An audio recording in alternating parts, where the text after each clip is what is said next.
അപ്പോ ഇനിയുള്ള കാലം ഇവനോടൊപ്പം ഇവിടെ തന്നെ കഴിയാൻ തീരുമാനിച്ചോ?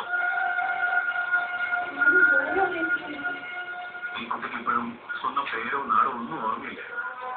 പിന്നെ ഇങ്ങോട്ട് പോകുന്ന സാറേ, ഈ കുട്ടിക്ക് ഓർമ്മയില്ലാത്തത് നല്ല ഭാഗ്യം. തന്റെ ബൈക്ക് അടിച്ചാലേ ഇവർക്ക് പരിക്കേറ്റത്.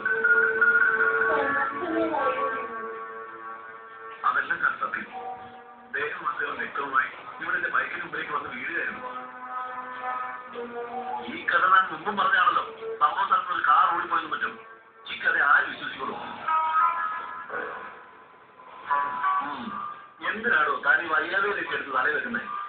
സർക്കാർ ജോലിക്കാരനല്ലേ? ഒരു ക്രിമിനൽ കേസ് പെട്ടുപോയാൽ ജോലി നിൽക്കുമെന്ന് എനിക്ക് അറിയാമല്ലോ. ഇതിനെ വല്ല അനാഥാലയത്തിനും കൊണ്ടാക്കിക്കൂടെ? ഇല്ല സാറേ, എന്റെ സഹോദരിയെ കരുതി ഞാൻ ഇവിടെ വീട്ടിൽ കുളിച്ചൊന്ന് പോയത്. ഇപ്പോഴും അങ്ങനെ തന്നെ അവിടെ കഴിയുന്നത്. ബന്ധുക്കാരെങ്കിലും വന്ന് അവരോട് വിടാനും ഞാൻ തയ്യാറാണ്. കൊണ്ടുപോകാൻ ബന്ധുക്കളോ മറ്റോ വന്നാൽ ഞങ്ങൾ അറിയാതെ ഇവിടെ വീട് വിട്ടു പോകാൻ പാടില്ല. മനസ്സിലായോ? എടോ, പരാതി ഒന്നുമില്ലെന്ന് എഴുതി വാങ്ങിച്ചേക്കും. ശരി സാർ.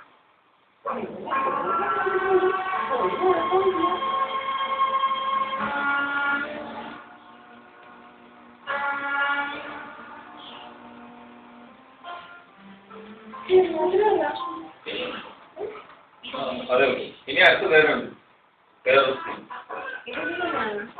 ഇല്ല, അല്ല.